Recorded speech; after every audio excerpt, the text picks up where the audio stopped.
green. Are you an ultimate Eagles football fan? Well, you're in the right place. Ready?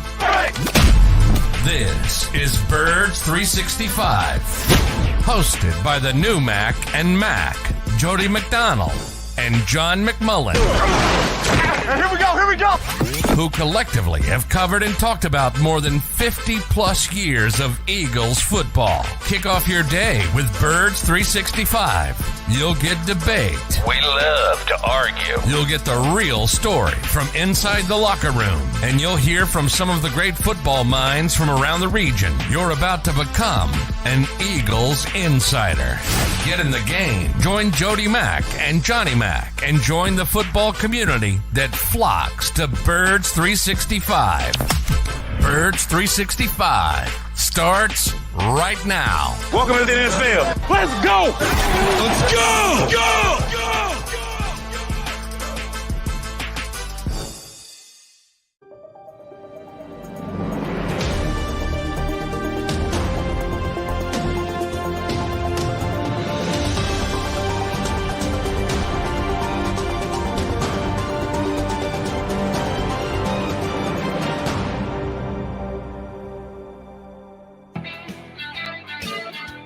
And good Monday morning, Birds fans. Appreciate you streaming in here early with us on Birds 365. Kind of a good news, bad news deal today.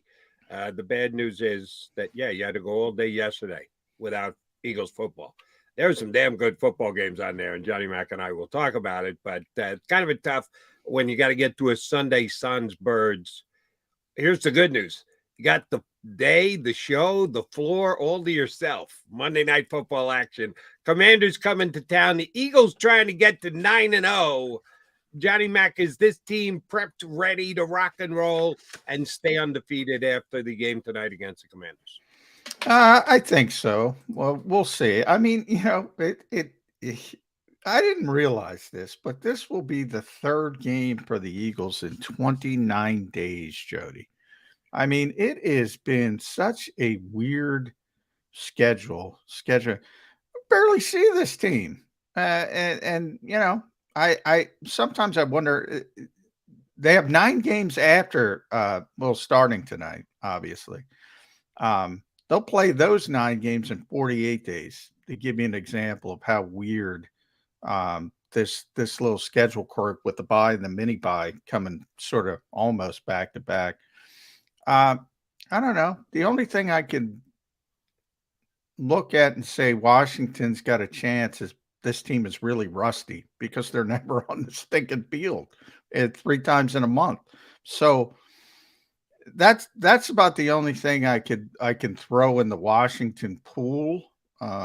Otherwise, I mean, and I think you got more indication of it yesterday. Everybody's saying, but Buffalo and Kansas City, the Eagles are better than both of those teams. You saw Buffalo again.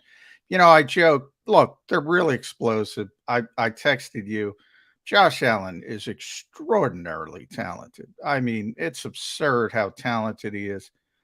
But I got to tell you, Jody, he made more mistakes in the fourth quarter and overtime than Jalen Hurts has made all season.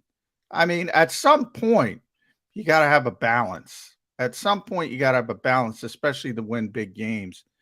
And we already saw the Eagles against the Vikings. So, I mean, I give that team credit for winning games. They find these weird ways to win games. They certainly love the new coach as compared to the old coach. And I think that's a big part of it. They're playing for him. But, I mean, the Eagles, you already saw them against Minnesota. They dominated. And we haven't seen them against Kansas City. And I like everybody else, I'm scared of Patrick Mahomes. But they're not nearly, and I'm talking about the Chiefs, they're not nearly as well-rounded as the Eagles. So, the Eagles can beat you in so many different ways. I'm a little bit scared of the 3 games in 29 days, but other than that, and even if they have a hiccup somewhere along the way, whether it's tonight, whether it's Tennessee, whatever, I mean, I don't expect them to go 17-0. It's not going to change the fact that I think they're the best team in football. Here's where you get the balance, J Mac, and I hear you about the downtime that the Eagles have been in due to scheduling. Prior to, the Eagles had been a dominant first half team over second half team. They come out and just put leads on other teams and kind of take their heart away. And on a bunch of the early wins with this team, they kind of threw it into cruise control and weren't nearly as effective offensively in the second half. Maybe we see the opposite now. Maybe this well-rested team needs to get back into gear, that they might get off to a bit of a slow start tonight. But as the game wears on, because they're as well-rested as they are, they just grind down the opponent and continue to add to the lead. And it ends up being a more lopsided or a blowout type win because of the second half rather than the first half. That's the one thing that I'm intrigued by going into tonight's game, because the point you make is an excellent one. They really haven't played a lot of football over the last 3 weeks because of the way the schedule laid itself out. But while there may be a downside to it, there may also be an upside to it, that they're ready to just continue to open up a lead and or crush the opponent in the second half. Tonight's opponent is the Commanders. Up until last week, when you mentioned that Minnesota team, which found a way to win in Buffalo, they found a way to win the week before against the Commanders. A bad late Taylor Heineke pick kind of set them up for the game-winning field goal. But the Commanders were up 10 points in the second half against a good Vikings team. And prior to that, they had won 3 games in a row, 2 of which were led by Taylor Heineke. So you've got to at least admit this is a different and a better Commanders team than the one the Eagles beat up on in week number 3. Yeah, no question about it. They are better. I think, for whatever reason, I talked about it with Minnesota playing for the coach versus the prior coach. Taylor Heineke's that kind of guy on the field.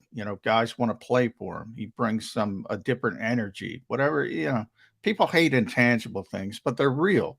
They're real. And you see it with Jalen Hurts to a much higher degree in Philadelphia. People want to play for him because they like him and he's a natural leader, and they get behind him. Same thing with Taylor Heineke. Now, he doesn't have the skill set, but it still brings an energy to the team, a focus to the team, and they play better when Taylor Heineke's on the field. Now, I talked about it a lot last week. I'll talk about it a lot today. I think he's very limited from a skill set standpoint. So I think ultimately there's a ceiling there. And Washington has a lot of good players. And I know people don't believe me. I've been saying this for years. When you have issues at the quarterback position to their degree, you're going to have issues being consistent from week to week. But again, they might have the best defensive front in football. And we'll see. They're playing games with Chase Young. I think he'll play, but probably 15, 20. But even without him, I mean, Jonathan Allen, Deron Payne are having career years. But Montez Sweat, I talked about, to me, is the most underrated defensive player in the entire league. And by the way, Cameron Curl would probably be top 5 in that list for me. He's their top-tier safety who's been excellent this season. Terry McLaurin, Eagles fans know about him all too well. He's been a bit of an Eagles killer since he arrived. Curtis Samuel, that's the one player they had trouble with in week 3. They couldn't get him the football consistently, but he's a really difficult player to do with. Manufactured touch guy, can do a lot of different things. James Robinson is back, so you got that 1-2 punch. He wasn't there week 3 with Antonio Gibson, so they're pretty good at running back as well. The quarterback's an issue, but they have good players, and they have more good players than I think people realize. And Curtis Samuel could very well be a key guy tonight, because we found out over the weekend that Avonte Maddox is a no-go, not going to be in the lineup tonight, not going to be dressed.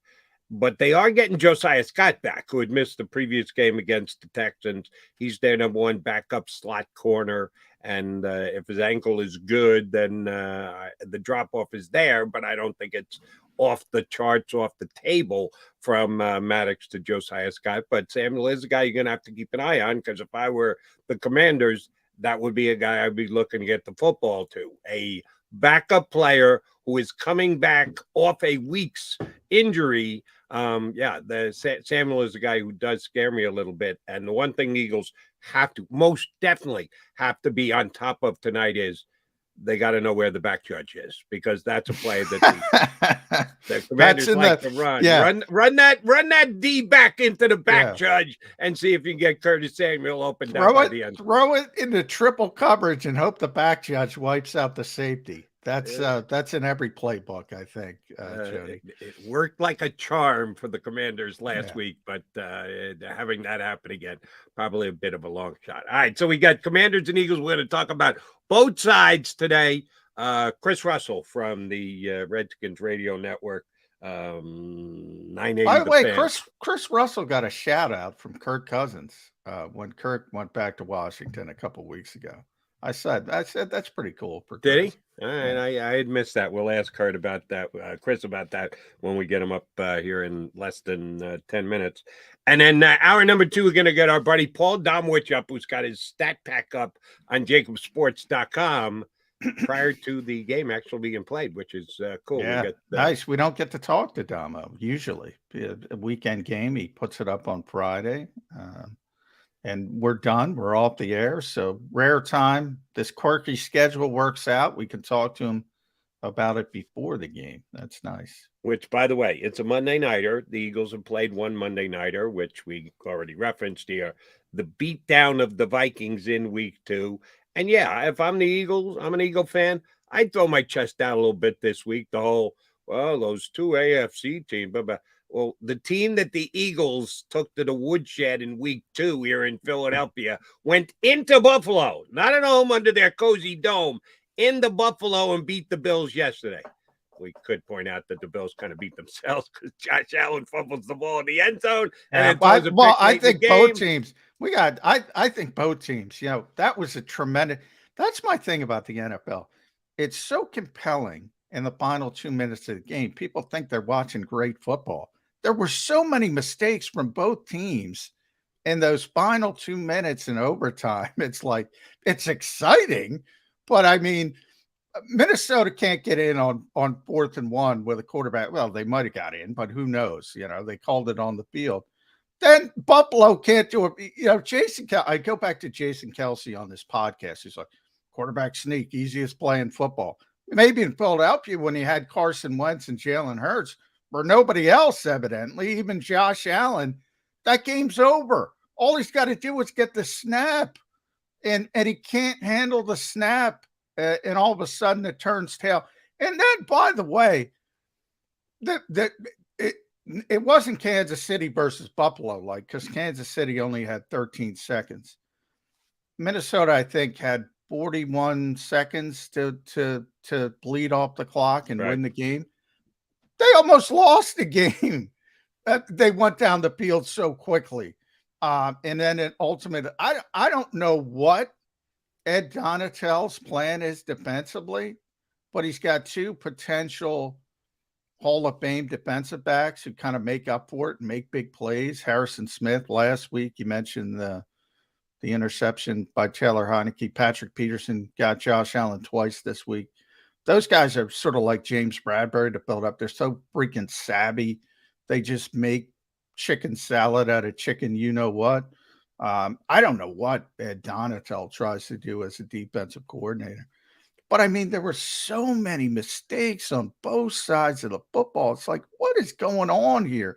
And those are 2, let's be honest, you got to be real. Those are 2 of the best teams in football. So I'm feeling pretty good if I'm an Eagles fan. By the way, another mistake.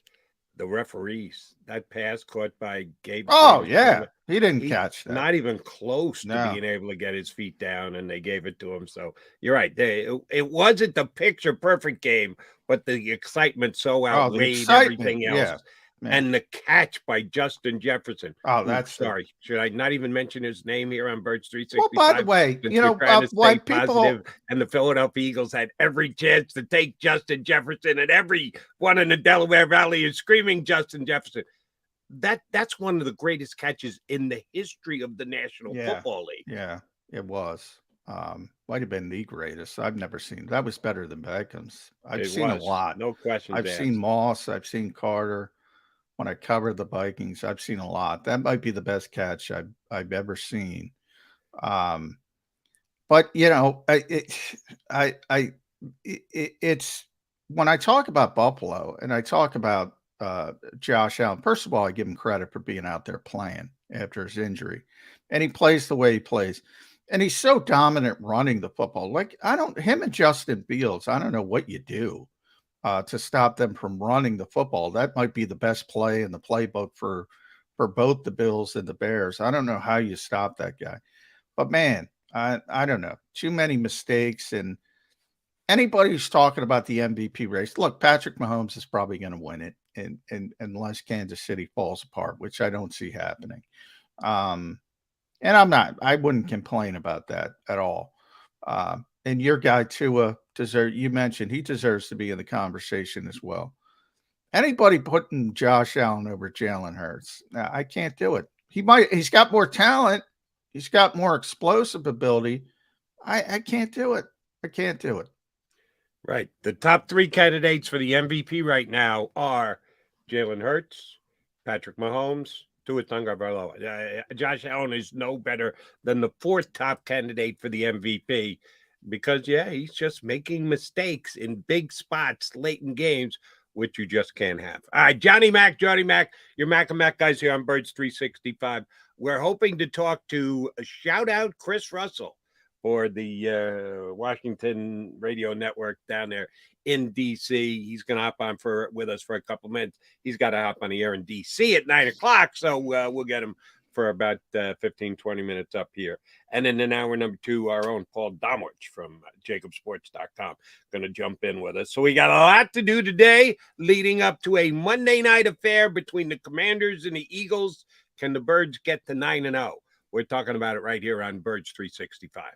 Don't wait until after Thanksgiving for leftovers. It's the new leftover sales event at Jeff D'Ambrosio Destination Downingtown. Jeff must get rid of hundreds of new 2022 vehicles on the lot. Rams, Grand Cherokees, Wranglers. Jeff has them all for less. Jeff has reduced prices and payments to the lowest they've been all year. And Jeff knocks down high interest rates. Save thousands more than anywhere else. Plus, get more for any trade or lease return. You always win at Jeff's. Great selection, best price. Hurry in now. Jeff D'Ambrosio Destination Downingtown. Nobody treats you better. Black Friday sales event. At Pond Lehocky, we've recovered billions of dollars for our clients, and we're confident we can do the same for you. With over 250 years of combined courtroom experience, we've helped over 100,000 injured clients obtain some of the largest settlements in Pennsylvania. One conversation is all it takes to help you and your family get back on track. If you've been injured in an accident, give Pond Lehocky a call.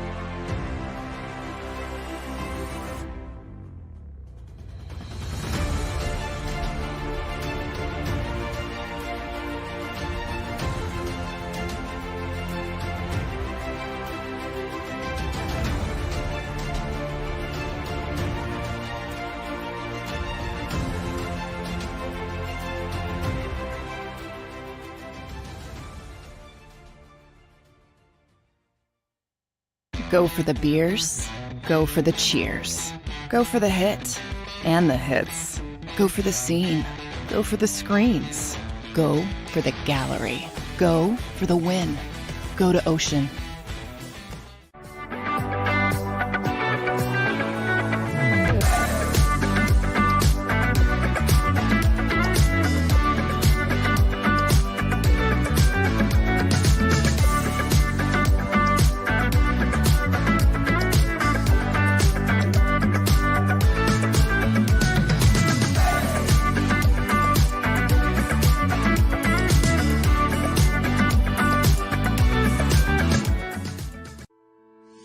At Salus University, our graduates are among the most highly trained in their profession because of our unique emphasis on research, interprofessional collaboration, and early clinical exposure.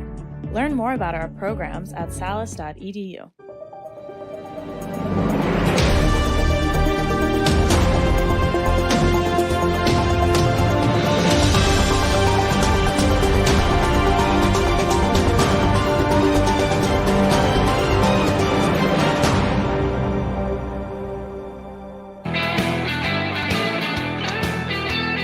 You got your Mega Mac guys, John McMullen and Jody McDonald. We're ready to talk about the Commanders and Eagles on Monday Night Football. Joining us, he's trying to get into work, I guess. He's in the car making good time. He's supposed to be on the air down there at 9 o'clock in D.C. From the team, 980 AM reporter and host Chris Russell joins us. You're kind of a little close there, Russell. Good morning, guys. There's nothing like a good standard hour and a half Monday morning commute to start off the week. I mean, for God's sakes, I hope you guys in Philly have a lot less to deal with than we do around here. Man, I'm telling you, nobody can drive up here. Yeah, the Beltway's not known for its traffic. Come on, Chris. Not at all.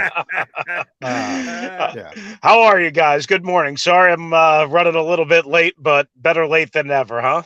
Exactly. Not good to see you, Chris. By the way, I saw you got a shout out from Kirk Cousins the other week. That was nice. So a quick story behind that.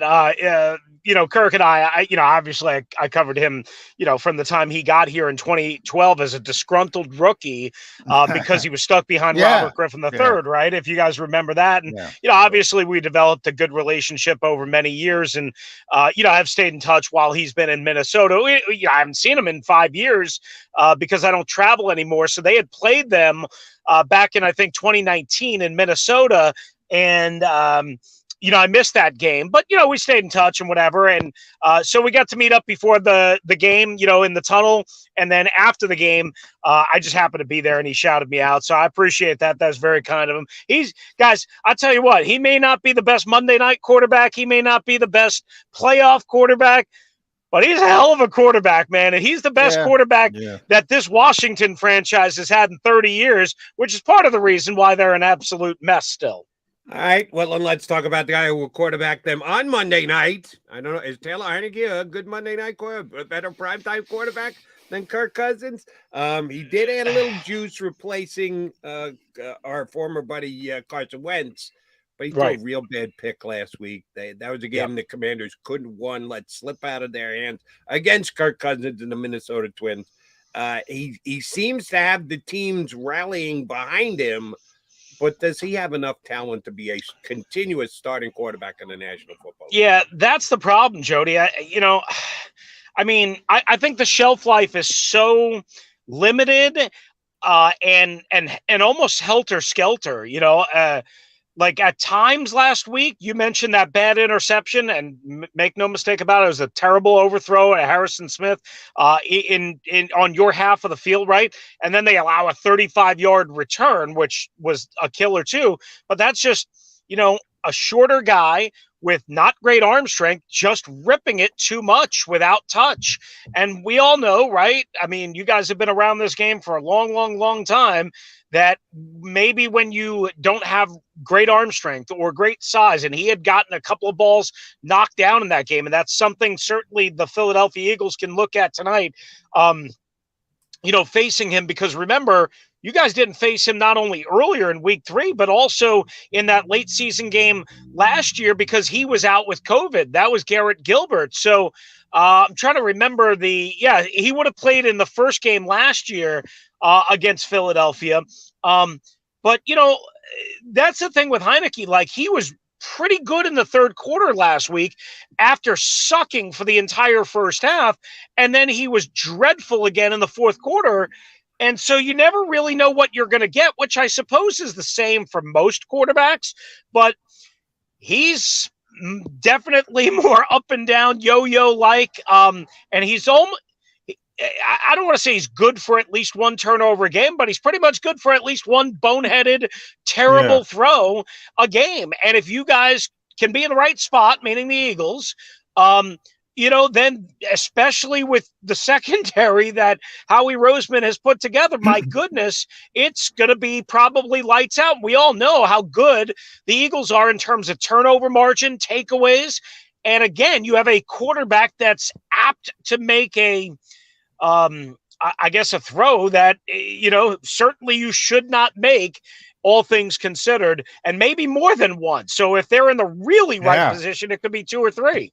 I would think the biggest boneheaded throw was the triple coverage throw that turned into 7 points for Washington. Yeah. So if you had the back judge wiping out the center fielder, that's a great play to have in your playbook, Chris. But, no, you're right, John. I mean, I mean, that should have been an interception or at least a knockdown. Kevin O'Connell, when I talked to him after the game last week, the Vikings head coach, who was the former offensive coordinator here, he was obviously a little bit salty about that, and as he should have been. I don't know. I don't know if you're going to see that scenario again tonight. I don't know if you can count on that. Right, with Darius Slay and James Bradbury and Chancey Gardner-Johnson, even though Avonte Maddox is out, there's a more than good chance that Taylor Heineke is going to throw. Some guys around here call them YOLO balls. You only live once balls. Yeah. I don't know if I call them that. I just call it a not great quarterback ball. And listen, even the greats make mistakes. We all understand that, but when you're not great, which certainly you would not describe Taylor Heineke as under any circumstances, and you make those kind of decisions, it's hard to dig yourself out of it. Kirk Cousins made some terrible throws yesterday, dug himself out of it with some big-time throws. Aaron Rodgers, same thing. Tom Brady, same thing. Well, guess what? Taylor Heineke really and usually can't do that, especially against the Birds secondary. At least that's the way I see it. All right, Chris, if you've been a member of this football team for the last year and change, you gotta go further back, 2 years, 3 years, 4 years. There's always something in addition to football that you have to deal with, something going on with the organization. It has never even reached this high a point before with everything that's going on and the potential sale of the team. It comes down to the coach being able to keep the team insulated and just focused on football. Easier said than done at times, and I would think this would be one of those times. Or is it? Has the head coach been able to keep this team in that cocoon you need to be when other things around the organization are going as haywire as they are? Yeah, Jody Mack, I think I think Ron Rivera's done as good of a job as you can, all things considered. One thing that, has hurt him is he's been gone. Let me see, 2 out of the last 3 weeks for a couple of days because, unfortunately, he went back to see his mom on the West Coast before she passed away, and then his mom passed away last Monday. Was it last Monday night? Like right around there. So he missed, no, actually, I'm sorry. It was the week of leading up to the Vikings game, and then he went away last Monday, Tuesday, and Wednesday when they had the extra day to prepare for the Eagles. So he wasn't really there, during that. And as part of that, some of this just never-ending controversy again reared its ugly head from the Dan Snyder sale, which actually, if it goes through, has been a positive thing. Yeah. But the attorney generals, all the crazy ass statements, using Brian Robinson Jr., the rookie Commanders running back, as basically a stage prop and a statement to show how bad the police department is and to how everybody's against the Commanders. That rang true and ripped home in that locker room as much as anything, and more than anything probably, because people did not appreciate how an external lawyer and spokesman used that situation, their teammate, their brother, as a means to kind of defend the organization, if you will. So I think Ron has done an admirable job, but to say that this team is not affected by it, to say that they're not thinking about it, questioned about it all the time, that's absurd. That's crazy. You can't keep that stuff completely out of the locker room. You can't keep it completely out of your lives. We all live in a social media world, right? We all go home and we get questions about what we do and what happened and why this and why that from people that care, people that are passionate, people that want to know, right? Because we're supposedly on the inside. Well, imagine you're a player for this team and you're like, Are you going to sell? Is Jeff Bezos buying the team? Is Jay-Z buying the team? Is Dan Snyder getting arrested? You know, all of these things, you're constantly dealing with it from your wife, your girlfriend, your kids, your boys, your brother, you know, whatever it might be. It's impossible to shut it out. Impossible. Yeah, and poor Ron Rivera is coming home from his mother's funeral, and he's texting apologies to his players. Exactly. So that's a bad situation to be. And Ron, you know, just aside on Ron, you know, like I mean, he obviously coached in Philly at one point under Andy, right? So you know, Philly fans, you know, still probably sort of remember Ron, you know, other than just him being an NFL head coach. You know, he is. Guys, he's as noble of a dude as you're going to get in this profession, especially at that level, right? Yeah. I mean, he's not perfect. Nobody would say that he's perfect. And he's flawed as a football coach. There is no doubt about that. But, you know, he's as noble of a man as you can. There is nobody. And, I mean, I've covered Mike Shanahan, Jim Zorn, Jay Gruden. I've been around the league, you know, as you guys know, we cover more than just one team in a lot of cases. And when you do the national stuff and all that, and, you know, whatever, like you have a feel for the league. Yeah. There is nobody, no coach ever in the history of the NFL that has had to deal with Ron Rivera has had to deal with in his first 2.5 years on the job here in Washington. Nobody. And that includes Mike Shanahan, who went through the absolute meat grinder here in Washington as well with Donovan McNabb, as you guys well know, and Albert Hainsworth and Robert Griffin III and Dan Snyder and Bruce Allen and controversy after controversy. Mike, that was hors d'oeuvres. This has been a 7-course dinner, you know, for Ron Rivera, and I feel bad for the guy. I really do. Yeah, I'm with you 100%. It's such a difficult situation. I think Ron has handled it very, very well. But with the game tonight, I do want to shift back on the field, Chris. The one issue that I think the Eagles might have, because I got to watch that game last week because the Eagles played on Thursday night. Boy, I was impressed by that Washington front. So 2 questions. What the heck is going on with Chase Young? Number one, is he going to be able to play tonight? And secondly, how good has Jonathan Allen been this year? I mean, that was a pretty good guard, Ezra Cleveland. He got the Blutarski from Pro Football Focus, 0.0 pass protection against Jonathan Allen. Yeah. And that's a pretty good player. Yeah. I mean, Jonathan Allen is an absolute man-child. Like, he doesn't get the same amount of credit that an Aaron Donald gets. And I'm not saying he's Aaron Donald, but he's, you know, the last year and a half, he's really elevated into the premier two-way player that they were hoping he would be, you know, out of Alabama. When, remember, guys, he was expected to be a top 3 overall pick and dropped to number 17 because there were concerns about his arthritic shoulder. That hadn't been a problem really at all. I mean, he's missed a couple of games here and there, missed a couple of games, and missed maybe about 2/3 of his rookie season back in 2017 because of a Liz Frank foot injury. But the shoulder hasn't been an issue at all. And again, the last year and a half, he's really come on as a dominant interior pass rusher. But he's good against the run as well. He's good at snuffing out screens, as you may have seen, John, on the second series first play last week against, I think it was against Dalvin Cook, if memory serves me correct. Just blew that one up. But the bottom line is yeah, I mean, he's really developed. And Daron Payne, in a walk year, has had a monster consistent year. Yeah, he's paired next to him, right?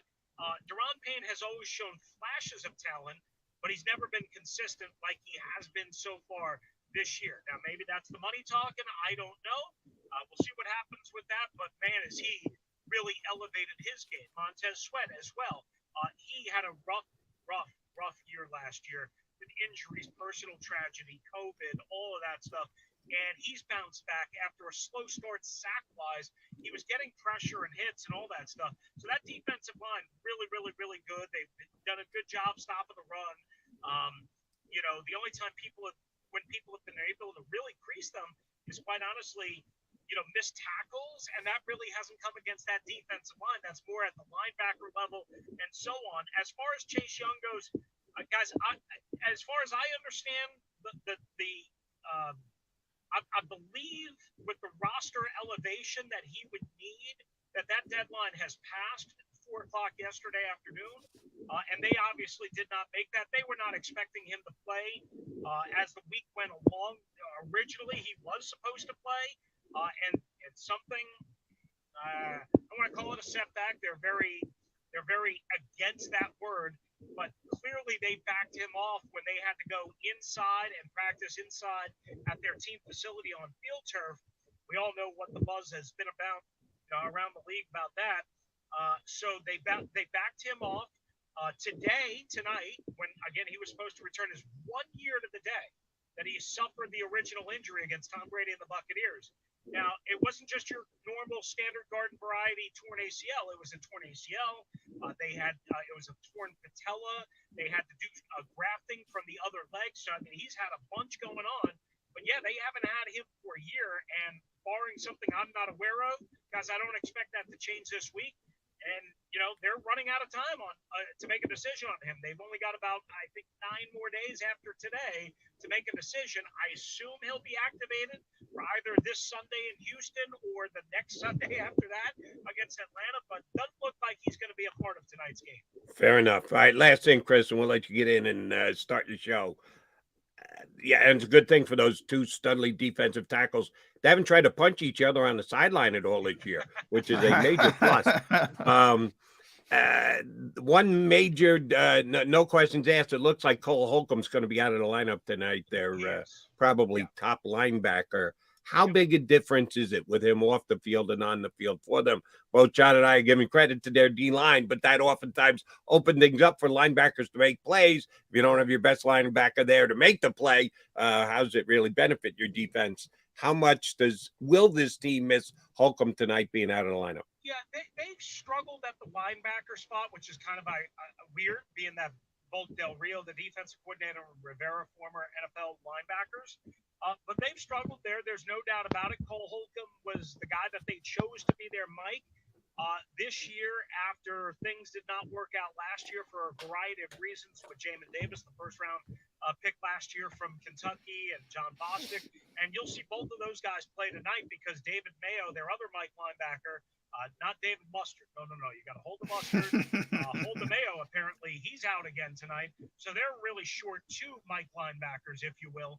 But Jamin Davis has really come on strong. He is a super athletic freak, sideline to sideline, tough, physical, fast, all that. Getting better in pass coverage. If I'm the Eagles, I would still very much test him out on wheel routes, on option routes, that type of thing. Does miss a tackle here and there, but he's primarily been their main linebacker because what they do, guys, is play a lot of 5 defensive linemen, play a lot of nickel personnel in the backfield, which most teams do anyway. And then what they'll do is they call it their Buffalo nickel package. They'll play, instead of 3 corners, 2 safeties, they'll play 3 safeties, 2 corners, and drop like Cameron Curl down into and towards the line of scrimmage and basically act as if he's like a second linebacker. So that's how they compensate for that. Guys, if I would, from an Eagles perspective, I would, and they did this in week 3, I was there, they attacked Kendall Fuller, obviously with Devontae Smith, and Benjamin St. Juste is a second-year corner, 6'2", 215, 20-pound corner who had his breakout game against the Eagles in week 3 at FedEx. Yeah. 4 pass breakups on 3rd down, right? But then A.J. Brown beat him on a slant for a 9-yard touchdown. I would expect, this is me, Benjamin St. Juste to be more on Devontae Smith, even though, it's a jitterbug versus a bigger type body matchup, because I don't think they think Kendall Fuller can cover Devontae Smith even in zone and stay with him, which he couldn't do. And even on 50-50 balls, if you remember that throw at the halftime, he outjumped him, right? A smaller guy versus a bigger guy. So I think you'll probably see a little bit of a flip in that regard, with St. Juste maybe more drawing Devontae Smith at least early, and maybe Kendall Fuller, who is kind of a bigger body, but not a big body against A.J. Brown. That's at least the way I would try it if I was the Commanders, and try and see if that yields better results tonight. So that's the area that I still worry about, besides all the stuff on offense and Taylor Heineke and the offensive line. And I mean, they've got, their left guard might be out, Andrew Norwell. Their center, they might be on their fourth center tonight.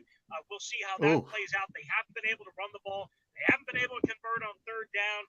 All of that aside, offense is clearly their biggest issue. But on the defensive side, trying to slow down Hurts and the Eagles, they did a pretty good job stopping the run. But that area that I just talked about is an area that, look, I mean, I think the Eagles are probably going to be able to have some success with tonight. Chris, great stuff. No, you got to get inside. Host your show. Thank you for fighting the traffic and jumping on with us. I think we heard everything we needed to hear from you. Thanks, buddy. We will do it again down the road. Absolutely. Sounds good. Thanks, Chris Russell from the 980 AM, the team down there in D.C., both reporter and hosts on the Commanders. The fact that he said the offensive line is not in tip-top I didn't right know now. they were down another center. Yeah, that was a big issue in that week 3 game. That Wes Schweitzer was playing center, and he could not block anybody. So that was a big deal. That was the 9-sack game for the Eagles. But he did mention, and I should have mentioned before, Benjamin St-Juste. That is a player I really like as well. He did a nice job against A.J. Brown, as good as anybody. And then last week he made Justin Jefferson work. Now Jefferson still did a bunch, as he always does. You kind of saw that yesterday. But he made him work for his 120 yards or whatever the heck he had. He's a really good young corner. And you know how big a Devontae Smith fan I am. If they decide to put St-Juste on him just to shut him down, look for A.J. Brown to go for about I'm still Kettlefull's got to cover somebody. Yeah. That's an issue with the Eagles. If you try and specifically target one of the Eagle wide receivers to keep him in check, the other guy's just going to fly out. I don't agree with Chris there. I'm keeping St-Juste on A.J. and Kendall Fuller. As Jonathan Gannon would say, tough duty, buddy, but you got to step up. You got to do better. And I expect him to do better. I mean, that was the best game Devontae Smith has ever had. It's hard to predict a replication of that. But yeah, it should be an advantage Eagles with that second. And it usually is, let's be honest. It usually is. And oh, by the way, they're having some issues at linebacker, which means it could be a Dallas Goedert night as well. He's John McMullen. I'm Jody McDonald. We still got plenty of time here on Birds 365. Coming up next hour, we're going to get our buddy Paul Domowitch involved. I do want to talk to Johnny Mac about a couple of things around the league. We touched on it briefly, the Vikings and the Bills, and what does that say about the Eagles? And oh, by the way, we haven't gotten into the team from the Lone Star State just yet. They're now 3 games behind the Philadelphia Eagles with the Cowboy loss yesterday.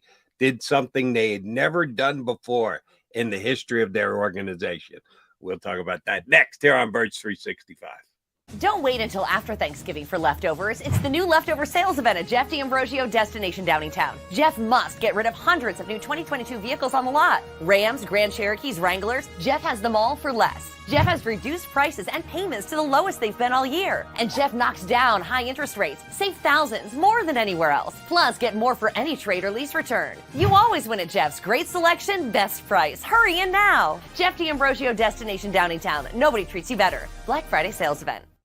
At Pond Lehocky, we've recovered billions of dollars for our clients, and we're confident we can do the same for you. With over 250 years of combined courtroom experience, we've helped over 100,000 injured clients obtain some of the largest settlements in Pennsylvania. One conversation is all it takes to help you and your family get back on track. If you've been injured in an accident, give Pond Lehocky a call.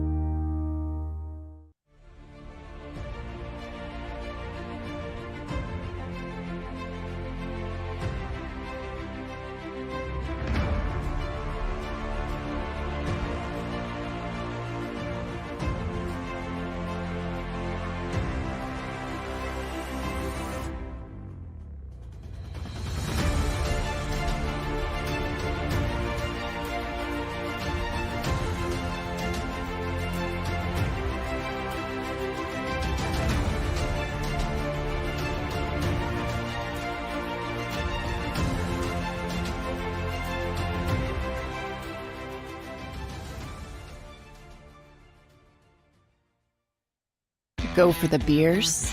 Go for the cheers. Go for the hit and the hits.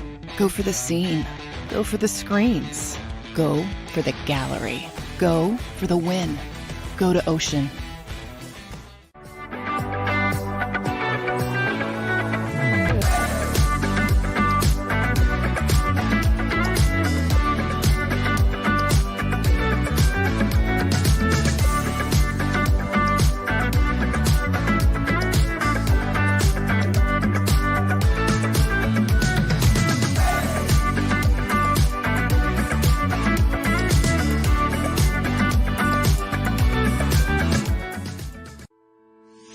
At Salus University, our graduates are among the most highly trained in their profession because of our unique emphasis on research, interprofessional collaboration, and early clinical exposure. Learn more about our programs at salus.edu.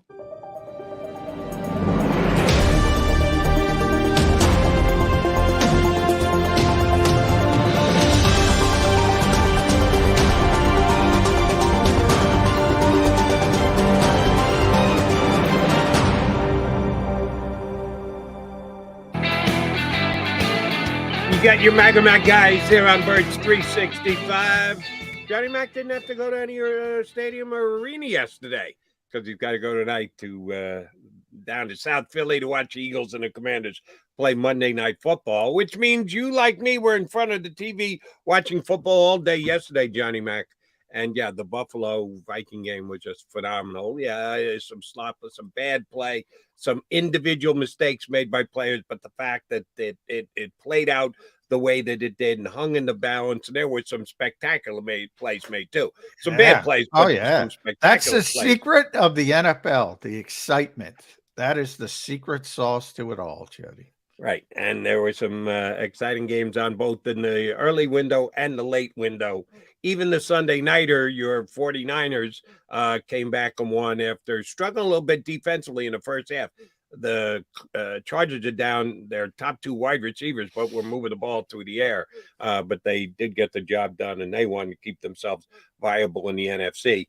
But that late afternoon window before the season started, if there was a game you were going to circle, it would have been the Cowboys and the Packers, because you're talking about two divisional winners from last year. Granted, both lost in the first round of the playoffs, or their first round of the playoffs. Packers actually got to wait a week because they had the best record in the NFC last year.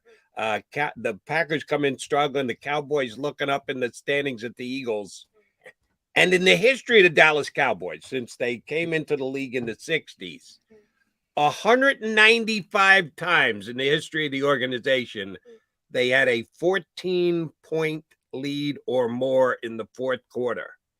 In those games, they were 195-0. Yeah. They had never lost a game where they had a 14-plus point lead in the fourth quarter. Now make them 195-1. Because they coughed it up. By the way, same thing happened in Buffalo. It was 40 years since Buffalo was up 14 at halftime, and they were up 17 at one point, that they lost that lead. And first time in 40 years. It's a different NFL. So I don't put much stock in that because it's so much easier to score than it used to be. But it's still a big deal when it happens. But it happens every week now. Somebody comes back from 14. Somebody comes back from 17. Somebody comes back. So, I mean, I understand what you're saying, but it doesn't surprise me. It surprised me they gave up 3 touchdown passes to that Christian Watson. Boy, if they Green Bay, keep an eye on. By the way, all these teams, Green Bay, San Francisco, Tampa Bay. Those teams, if they figure it out in the second half and find a way into the dance, so to speak, still more cautious about them than, say, the New York Giants. Go ahead, beat up on the Giants. Guess what? Right now, I will tell you, the Giants are a lock to make the playoffs. Oh, well, the 49ers are not a lock to make the playoffs. But who would you pick in that game? Tampa's in better position because the rest of that division just flat out stinks. So I think Tampa's going to win that division by default. But they're less of a lock than the Giants are. And the of Green Bay course. Packers are far from a lock to being in the playoffs. So the first thing you have to achieve to make a run in the playoffs is to actually make the playoffs. Well, I And I'll agree, take a Jody. lock to be in other than past performances in previous years in playoff All I'm success. saying is and it wouldn't happen because of how it would be set up. But if any of those three teams got to match up with the Giants in the playoffs, I guarantee you right now I'm picking any of those other three All teams, right. especially San Francisco. Nobody wants to see San Francisco, but they're going to get that thing rolling. And you kind of see glimpses of it with McCaffrey. Now Debo Samuel's back. Brandon Ayuk has turned into a player now. I don't think anything of Jimmy Garoppolo, and I still don't. But boy, they're going to be difficult to deal with. Tampa Bay is going to make the playoffs because somebody's got to make the playoffs from that division. I know how much respect you have for Tom Brady. You're not alone. I think that would scare anybody. And then, the Giants, hey, I give them credit. Same thing with Minnesota. They're finding ways to win games. They had Houston yesterday. The Eagles had Houston. That's part of it. They get Houston too. They took care of business. They're giving the football to Saquon Barkley, 35 times? 35 times yesterday. They're Ezekiel Ellioting Saquon Barkley. They should. That's how they win football games. As long as he's healthy, they're going to be difficult. But the NFC is getting a little bit more interesting because some of the old guard is starting to figure it out and getting a little bit better as we get to the second half of the season. And one thing I've got to admit to here, you and I both picked the Eagles to win the division and win double-digit games. I got to 12 right before the season started. And I'll be honest, the biggest reason I got to 12 was I didn't like the NFC. I thought the Eagles were an 11 or 12. All right, I'm going 12 because the NFC isn't as good as the AFC. It's going to be easier to win 12 games in the NFC than it is the AFC. Guess what? The NFC is just as good as the AFC. The balance of power that I had thought swung pretty heavily during the offseason didn't swing near as much as I thought it did. And a big reason for that is A.J. Brown going from the AFC to the NFC here in Philadelphia. Yeah, I thought that the NFC was going to be the softer of the two conferences. Johnny Mac, that's just not the case. No, it hasn't been the case. I mean, I think we all thought the AFC West was going to be the best division in football. Hasn't turned out that way. Not even close. No. Chiefs are going to run away and hide. Yeah. The AFC East has been like the NFC East. That's been the best division, surprising a lot of people. But I'm with you. I mean, the NFC is every bit as good as the AFC. At this point, you could argue maybe better. Maybe better. Because, like I said, the Eagles are at the top, and I think they're the most well-rounded team. But, Minnesota just beat Buffalo. All right. It was difficult. A bunch of things had to happen, but the game was in Buffalo. I mean, the game wasn't in Minnesota, so you would think that's a feather in that team's cap. Kansas City's a good team. I have tremendous respect for Andy Reid, but they don't scare you defensively. They never do. Their whole thing is blitzes. They got to get you the 3rd and long, and then Steve Spagnuolo can unleash a bunch of his inventive blitzes. But guess what? They got a really difficult time getting a 3rd and long at times. They don't have a ton of talent outside Chris Jones on that defense. I think the NFC can argue that they're better than the AFC right now, which shocks me, by the way. Shocks me. Both of us thought the AFC was going to be better than the NFC. Hey, real quick, because I meant to correct this with Chris. The NFL shuts down the transaction wire on Sunday, so if you play Monday, you have this dispensation. I went through that earlier this year. I thought, the Eagles aren't elevating anyone, but you get the extra day. So I think it's by 4:00 today. You get to elevate people, you get to activate people. So I don't know if Chase Young's going to play, but I think it's still a possibility. Okay, something worth keeping their eye on. But as I told you previously here on the show, if Chase Young comes out of mothballs, having not played in more than a year, and gets 2 sacks and 4 quarterback pressures and 3 quarterback hits against either Mailata and or Lane Johnson coming off not the gonna edge happen. tonight. And by the way, if he does, you could knock me over with a feather. So let's Yeah, not make I'm too big a far deal more about worried. the return of Chase Young. Number one, he wasn't good last year. He had a really good rookie year. Number 2 pick, was going to be a revolutionary edge player. He didn't do much up until the time he got hurt, and he's been hurt for a year, and now he's coming back for his first game. So I'm not going to shake in my boots if I'm the Eagles, because I would Chase be, Young is back tonight. I would be more worried about Jonathan Allen. But and if Yes. he does play, he's probably going to play 10 or 15 snaps. So yeah, I'm with you from that aspect. I'm just talking from, but I will disagree. Look, Chase Young is one of those guys, expectations. He played well last year. He was a good player. He's supposed to be a great player. And that's when you're the number 2 pick in the draft. Right. You're supposed to be Joey Bosa. You're supposed to be Nick Bosa from that school. He's not that player, but he's a good player. He's a good player. And you know, we talk all the time. The expectations are what they are.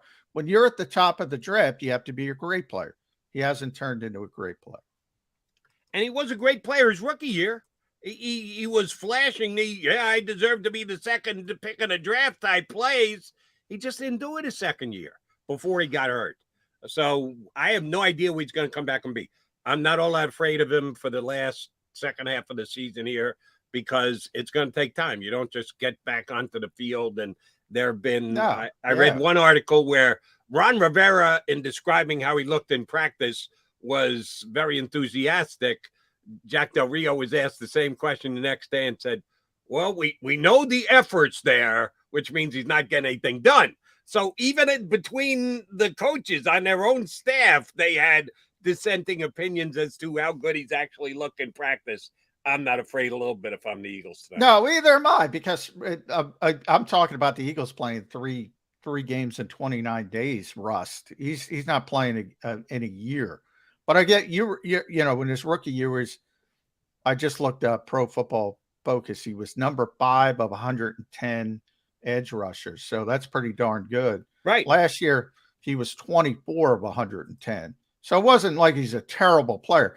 What happened is he's not a splash player. He's not making the splash plays. And everybody thought he was going to be a Bosa. Everybody said he was better than the Bosas. Well, he hasn't been better than Bosa's, and he's not making those splash plays. But he's still a very good player. That's my only point. But he's not played for 12 months. So even if he's out there, it's going to be in a very limited fashion. I'm much more concerned about Jonathan Allen, who's having an all-pro type of season. Again, I'll attempt not to hurt myself while patting myself on the back. When we first started Birds 365, Jonathan Allen was actually available. He was a free agent with the at the time they were the football team before they became the Commanders. And that was one of the guys I targeted. During the offseason, you talk about free agents that the team should go after. Oh, that was a guy I talked up a blue stick. If the Eagles could steal him from Washington. Now, he never got out of Washington, so give them credit for locking up their own guy. But he did get to free agency. And, yeah, I know Fletcher Cox, Javon Hargrave, they went out and drafted Jordan Davis, so they could have figured out a way to get Jonathan Allen incorporated into this Eagle defensive line. Oh, I knew how good a player he was. And he's another one. Well, no, because Young had the good first year.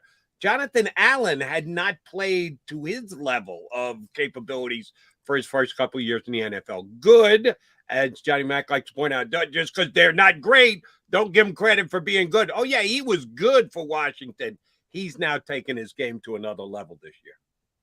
Yeah, it definitely has. Like I said, I got to see that game, and he just, yeah. It's one thing to see a great player beat up on a bad player. You expect that, but he beat up on a good player, a good player who came in as a top 10 guard rated, and he just obliterated him on a consistent level.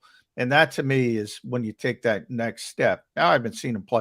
I did see him. He was very effective against the Eagles. People forget, you know, that game kind of got out of hand because of Carson Wentz's inabilities.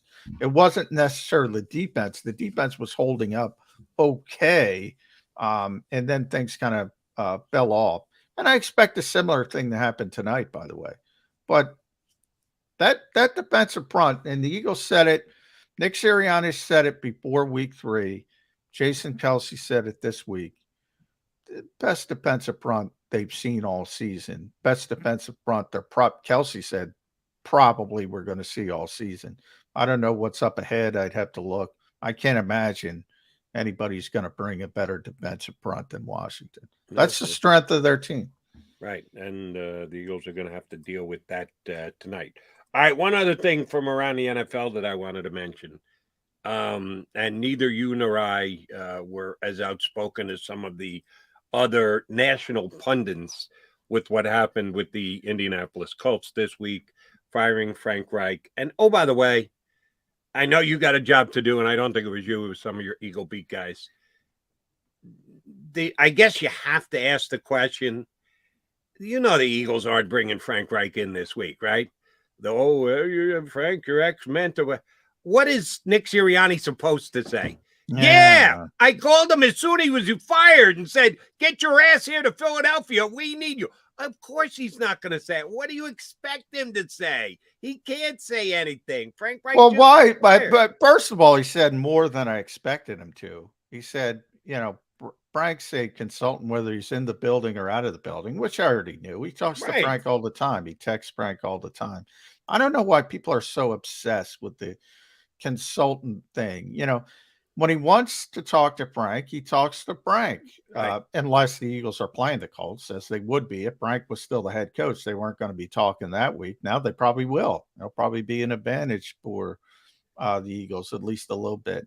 I'm glad he brought up Jeff Saturday for 2 reasons. Josh McDaniels is an abject joke as a head coach in this league. But and how, just for those new to Birds 365, how close were the Eagles to hiring Josh McDaniels instead of Nick Sirianni? Well, it depends how you look. How he recommended it, Jeffrey said no. So I don't know. If the owner says no, I don't know if you can call it close. If the general manager suggests you should hire a guy as the head coach, but if the owner says no, I think that qualifies for close by itself. Yeah, well, I agree.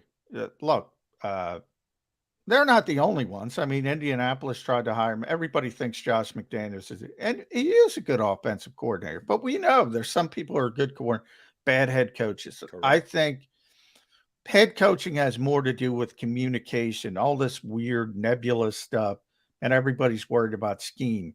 2 things I love about Jeff Saturday. First of all, this manufactured outrage of people. Oh, this is the worst thing in the history of the world. Shut up. He didn't embarrass himself. Nope. And the second thing, I think there's this undercurrent with coaches like, boy, man, we don't want to think anybody can come off the street and do what we do. And I'm not saying anybody can, but I'm also saying Jeff Saturday didn't come in off the street. He played the game for a long time. I don't know why that's not considered experience. He played the game at the highest level. Oh, by the way, his quarterback was Peyton Manning. That helped him as well. I'm happy for him. I'm happy for him. And he did the right thing. Anybody who thinks Matt Ryan doesn't give that team the best chance to win shouldn't be coaching. So Frank Reich made that decision. He should have been fired, but I don't think Frank Reich made that decision. So one guy's allowed to do it, one guy's not allowed to do it. That's the owner. Agreed. I think the owner did an about face, and that's on him. If he had hired Jeff Bezos instead of Jeff Saturday, then I would go, what the hell is he doing? Hiring a successful guy, not a football guy. Jeff Saturday's a football guy. And he made a great point. I just saw it this morning. I must have missed it all week. Saturday made a great point. When Aaron Boone got the job as the manager of the New York Yankees, he had never managed a day in his life. He had never coached a day in his life. Some he had gone say straight he still from hasn't player managed to the ESPN broadcast booth to become the Yankees manager. So it's not like it had never happened before, but somehow it was a disgrace to the National Football League that he skipped steps to become the head coach of the Indianapolis Colts. It happens all the time in basketball now. Derek Fisher was the first. I brought him up. Steve Nash, a bunch of guys have done it in basketball now. And you mentioned baseball. Yeah, it happens in baseball. Unfortunately, it didn't happen for Mike Schmidt. He's still upset about that with Philadelphia. But it's absurd to me that experience playing the game is not considered experience. It makes no sense to me. In what other industry is that the case? It makes no sense. Can he lead people? Can he get people on the same page? That's what I think the strength is Nick Sirianni. But everybody's obsessed with scheme, especially defensively. Everybody runs the same damn scheme now. Everybody runs quarters coverage. So it's about teaching, and it's about, getting people to play the right way and doing things and all this nebulous stuff that people don't want to talk about. And I don't know if Jeff Saturday is going to be a long-term success, but I guarantee you would have saw week one if he didn't know anything about football. And those who think he knows nothing about football, what sense does that make? What sense does that make? Would you say Jason Kelce knows nothing about football? Because that's what Jeff Saturday was to Indianapolis. Right. I mean, it makes no sense to me, Jody. It's because if you're in the profession and you've been a coach and you know the time and effort that you put in, the build-up or whatever, God forbid, I'll use the phrase over again, someone skips some steps to get to the ultimate position. Not all races are run exactly the same. Not everyone gets where they're going to get to going down the exact same path. Jeff Saturday traveled a shorter and a little bit more quickly elevated path. Doesn't make it wrong. Just because it wasn't what you did or worked out for you. The guy who went over the top yesterday was Bill Cowher. Did you see him on the CBS? I didn't see it, but I did see. I read some of the comments. Yeah. My God, you would think that it was the biggest slap in the face to every coach who's ever stood on a sideline in the history of the National Football League. Josh McDaniels is the biggest slap in the face. That's how you should look at it. A guy who checked all those boxes, who took all those steps, years and years and years of being a coordinator. Oh, he's got head coaching NFL experience. How's that working out for you, Raiders? Not too well. Yeah. Some people just get overreactive to when things are done differently. Good for Jeff Saturday. I won't be rooting for him next week when he's playing the Eagles, but the rest of the year. And by the way, all of a sudden, Indianapolis looks more difficult. Now, the Eagles are a better team. They're going to be heavily favored. 9.5, I think, is the opening line, which can shift depending on what happens tonight. But Matt Ryan's going to play. And that's their best quarterback. I don't want to hear about Sam Ehlinger or Nick Foles. Matt Ryan could wake up out of bed on a Sunday morning and play better than those guys, even at his age. So he made that decision. Gives him the best chance to win, which is what Jeff Saturday said, and he's correct. And then Jonathan Taylor's back, and he ran for, I don't know what do you have yesterday? 140 or something? So 110. I don't know what the number exactly was. Yeah. But I feel more justified in my stance from last Sunday, when I said, Eagle fans, get ready for a reunion with Nick Foles. And that was before Frank Reich was even fired and Jeff Saturday was hired. But since then, Saturday's taken over. And miraculously, Matt Ryan is healthy. Supposedly he was injured these last 2 weeks when Sam Ehlinger was started. Man, did he get healthy fast. Saturday will do the same thing. If Ryan gets hurt in game next week, the guy coming off the bench is going to be Nicky Six, not Sam Ehlinger. Oh, yeah. I agree with that. They will put Foles into the game if Ryan should get hurt. And by the way, Ryan ran it twice. Once he galloped off for about 35 yards. I don't think Matt Ryan has run 39. Yeah, I'm just looking at it. A 39-yard rush. Taylor had one. I was watching the game at the time that he pulled it down and took off. He made a pump fake. He went like he was going to go for the sidelines and then turned it back upfield. And the tacker completely whiffed on him. And he made this big run down the sidelines. Yeah, Matt Ryan can't do that. He hadn't done that since high school here in the Philly area. 147, Jody, for Jonathan Taylor. Was it? So, almost $150. Damn, yeah. He had a big game. So we first things first, Commanders tonight, and then the Colts. It won't be as fun if Frank Reich was the coach still for the Colts, but he'll be on the phone consulting with Nick Sirianni leading up to that game. But we don't want to look past Commanders tonight, and joining us next to give us a helping hand with that is our buddy Paul Domowitch. You can read his stat pack on JAKIBSports.com. He also writes for the 33rd team, and he jumps aboard Birds 365 when we ask him. Damo next here on Birds 365. Don't wait until after Thanksgiving for leftovers. It's the new leftover sales event at Jeff D'Ambrosio Destination Downingtown. Jeff must get rid of hundreds of new 2022 vehicles on the lot. Rams, Grand Cherokees, Wranglers. Jeff has them all for less. Jeff has reduced prices and payments to the lowest they've been all year. And Jeff knocks down high interest rates. Save thousands more than anywhere else. Plus, get more for any trade or lease return. You always win at Jeff's. Great selection, best price. Hurry in now. Jeff D'Ambrosio Destination Downingtown. Nobody treats you better. Black Friday sales event. At Pond Lehocky, we've recovered billions of dollars for our clients, and we're confident we can do the same for you. With over 250 years of combined courtroom experience, we've helped over 100,000 injured clients obtain some of the largest settlements in Pennsylvania. One conversation is all it takes to help you and your family get back on track. If you've been injured in an accident, give Pond Lehocky a call.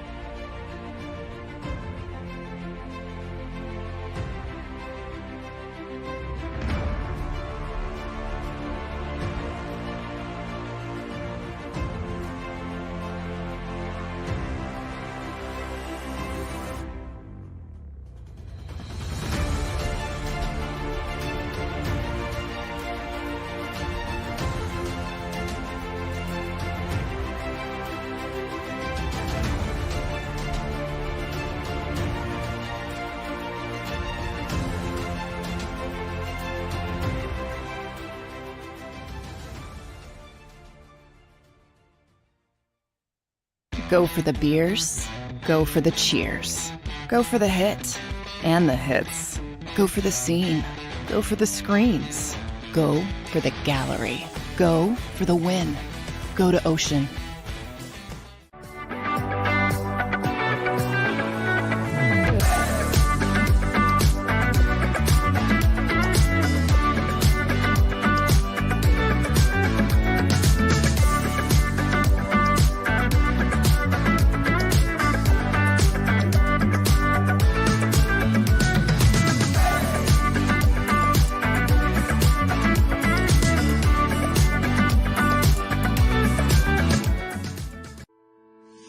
At Salus University, our graduates are among the most highly trained in their profession because of our unique emphasis on research, interprofessional collaboration, and early clinical exposure. Learn more about our programs at salus.edu.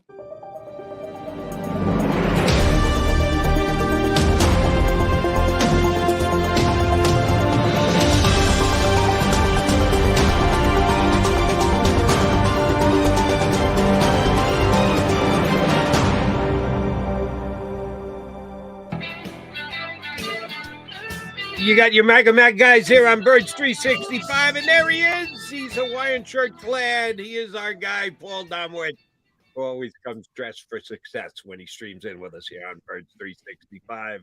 Damo, how'd you spend your day yesterday? In front of the TV, watching about 15 hours of football or 12? I tried to watch the Giants, early, just, to get some intel because they're in the NFC East. But yeah, I had to tap out of that pretty quickly, go to Minnesota Buffalo. That is a rough watch, but you got to give the New York Giants credit. They keep winning games. They're running Saquon Barkley into the ground. I'm impressed by that team. What do you think? Well, Jody and I were talking about it, Tomo. Before the season, I think we all assumed the AFC was better than the NFC pretty significantly. I'm not sure that's the case now.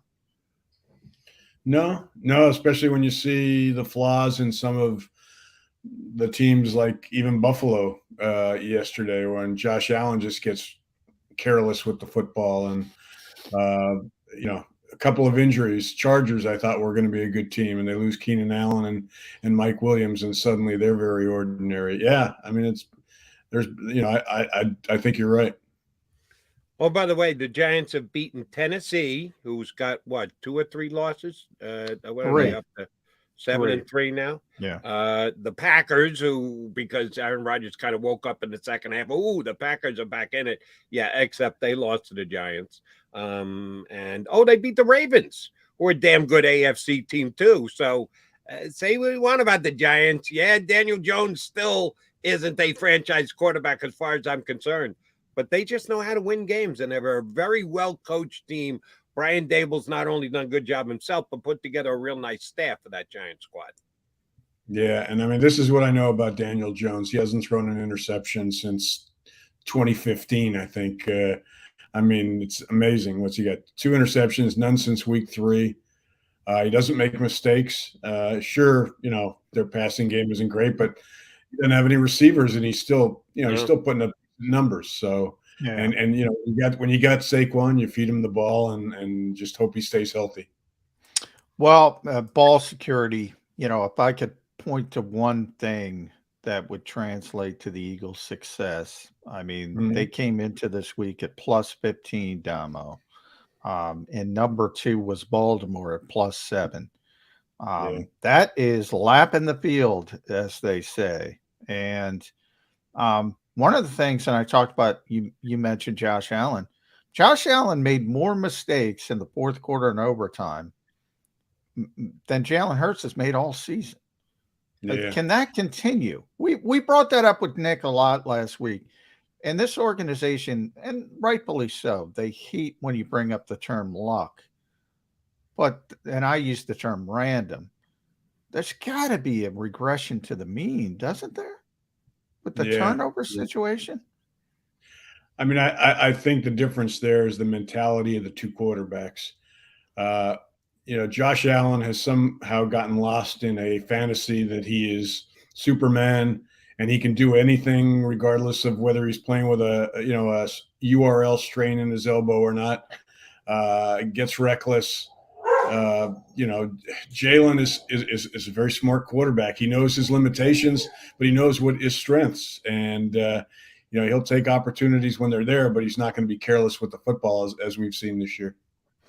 All right, Damo, these 2 teams have already met once this season, Commanders and Eagles.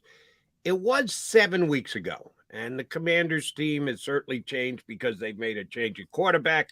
Tyler Heineke in for Carson Wentz. But they played better football as well, had won 3 in a row before losing late last week to the 9-1 Vikings. What is the difference in the challenge for the Eagles? I don't know how much the Eagles have changed from week 3 to week 10 because all they do is find ways to win football games. But what is the biggest difference in the Commanders? If it's quarterback, please say so. But what is the difference between this team and the one the Eagles handled more easily early this year? I think the defense is playing much better. They haven't allowed more than 21 points in their last 5 games. They're sacking quarterbacks. They're a tough out defensively. The problem, Heineke is giving them some energy on offense, but it's still a very limited offense. They're not going to score a lot of points unless you help them with turnovers. So, I think that's going to be the key for the Eagles tonight. They just need to continue to not turn the ball over, play smart, and they'll be fine. There's just no way. They're not going to score a lot of points tonight. I don't think not many more than they scored in the first game. It's just a matter of not helping Washington score too many. Yeah, I'll take one better, Tomo. The defense hasn't given up 17 points since week 1 because that Jacksonville game, you had the pick 6. So, I mean, they are they are playing at a level number 3 overall. Ironically, the Eagles are number 3 offensively overall. Mm-hmm. It seems like everybody knows the Eagles' offense is good, but they don't know the defense is good. Why do you think that is? Yeah, it's a good question. It's not overpowering. I watched Tennessee not this past week, but the week before. You saw in 5 minutes you didn't want to play them. I mean, if you were an offensive player, I mean, they're just physical. They were hurting people, and I don't think people are to that point with the Eagles yet. They respect them, but I think you look at them and you think, well, look how many yards they gave up on the ground to this team, or how many tackles they're missing. The secondary is good, but is it how good is it? It's. I think that's why people are slow to. But I mean, the bottom line is the points you allow, and they're not giving up many, and the takeaways are phenomenal. So that's all you can ask. I mean, Jonathan Gannon's done a terrific job with this unit. Speaking of points allowed, will the Eagles take a chance and give up some points early on because they decide to defer when the coin is tossed? Well, they're going to defer. Yeah, two things Jody. The Eagles are going to win the coin toss because they always do. 7-1. They're going to defer. Yeah, that's part of it. And oh, by the way, Coach Sirianni, if you're watching, I'm with you tonight. I would defer as well. It just bothers the snot out of me that it's automatic. You don't even have to look. I watched it yesterday. I think it was one of the overtime games, either Buffalo, Minnesota, or Dallas. Well, you take the ball in overtime. The referee looked to the sideline to see what the coach said. Didn't ask the captains who were out there. He's going right to the source. They don't even bother looking to Sirianni. As soon as the coin toss goes up and it comes up, the Eagles like, all right, which way do you want to kick? So that does bother me, that it's just such an automatic that there's no thought given to it. But if I win the coin toss tonight, I'm going to defer as well. And it's worked pretty well for them. I mean, they're not giving up points on the first possession, and they are starting to score on that first possession in the third quarter. So the strategies. I hate to correct you, but the Houston went right down the field against them. Yeah, lost the coin toss, deferred the first time, and there you go, Texans. Now they won the game, but the Texans did kind of march it right down the field against them. That was a rarity, though, Jody. I believe it was only the second time this season anybody scored on them on that first possession. Yeah. They've done a good job with it. Real quick, guys, the Commanders are not activating star pass rusher Chase Young. So Chris Russell was right. Yeah, but they could have. So I was right as well. You do have until Monday because the league shuts down the transaction wire on Sundays. But I want to talk about that defensive front, Damo, because that to me is the most impressive part of the Washington team. How good is it? I talked to Nick Sirianni before week 3. He said it was the best front they were going to see. Jason Kelsey said the same thing. Is that a concern, especially for a team that's played 3 times? This shocks me, by the way. 3 times in 29 days. This will be 3 times in 29 days this team has played a football game. Any worry about that defensive front? I wouldn't say worries. I'd say respect, concern. I mean, you're aware of how good they are, but you're countering with one of the best offensive lines in the league. So, I don't think it's something that's going to be a huge advantage to Washington. But again, it's the strength of their defense, and it's the strength of probably their entire team. So you have to be aware of it. You have to account for it.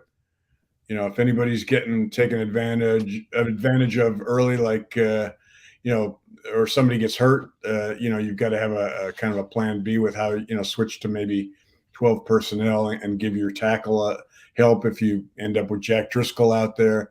But no, I wouldn't say a worry. But again, like you said, it's a very good part of Washington's team.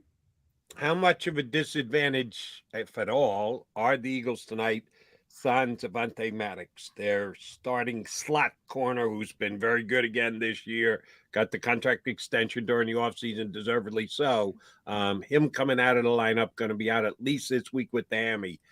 Does the Commander try and target Josiah Scott against them with the way the other two Eagle cornerbacks have played this season? How big a loss is that for the Eagles tonight with Maddox out of the lineup? I think it would be a bigger loss if they were using their tight end much or their running backs much. I mean, I don't, they can adjust. We'll see what they do with, with attacking that middle. But, I think Scott's good enough that with the pressure they're going to be able to put on Heineke, they'll be okay. Damo, your stat package at JAKIBsports.com. We rarely get to talk to you before the game because it comes out typically on Friday of a Sunday game. So we get the luxury of talking about it here. You made a great comparison with Jalen Hurts this season versus Carson Wentz in the 2017 season when he was en route to being the MVP. And Jalen's playing better at this level. And I think he just put Josh Allen in the rearview mirror for some of the reasons I talked about. Josh just too susceptible to mistakes. Jalen has been extremely clean as a quarterback. So right now you're probably talking Patrick Mahomes, who would still be the favorite because he's going to have the splashier numbers most likely. Jody wants to put Tua. I can't disagree with him in the conversation. He's having a tremendous year. It's become a quarterback award, but Jalen Hurts is playing at an MVP level. Is that fair to say? Yeah. Well, it's funny. Last week they asked us I think there's 6 or 7 people on the 33rd team staff that are voters for the AP All-Pro and special awards, including myself and Bill Polian and several writers. And they asked us to do mid-season awards. Well, I voted for Josh Allen for MVP. I thought it was one of those deals where it was take your pick, either Allen or Mahomes or Hurts, and you wouldn't be wrong. But that's the way I ended up going. And Hurts got everybody else's vote and one going away. Wow. Yes. And those are a lot of people that I respect. So, they wouldn't be where they are if that was Gardner Minshew out there. And Gardner Minshew may be one of the best backup quarterbacks in the league. But, Jalen adds so much to that offense in so many different ways, including leadership, including the chemistry he's got with those receivers, including the run ability. That it's just, I understand why. And I think, he's got a very good shot at winning this award. All right, Dom, I just asked you, will the Commanders try and target whoever is in the slot tonight to take advantage of a Josiah Scott rather than go against a Bradbury or a Slay on the outside? Well, I asked you the same thing about the Eagles because Kendall Fuller got his lunch eaten last time these two teams played by Devontae Smith. So we had Chris Russell on earlier. He said, wouldn't be surprised if they move their other cornerback over to cover Devontae Smith. Well, then what is A.J. Brown going to go up for tonight? Either way, Kendall Fuller's got to cover one of these Eagle wide receivers. Will the Eagles target the weak link in the Commanders secondary tonight? I don't think they go into a game feeling they're going to target somebody. I think they just kind of go from play to play, looking at how a defense is going to try to deal with this impossible situation of trying to cover Smith and Brown and Dallas Goedert inside. And basically Jalen says, well, what are you giving me? And I'll take it. And there's always going to be somebody open, as we've seen. I mean, I've never seen a season. I've never watched a team that's had so many guys so open. I mean, I know there are analytical numbers that show how open people are. And I'm sure that they've got to be among the league leaders because, Jalen's improved his accuracy, but they've made it easy for him this year with how open so many of his receivers have been. So, yeah, I think I don't think they're going to go in targeting somebody. They're just going to see how Washington plays them and then take what's there.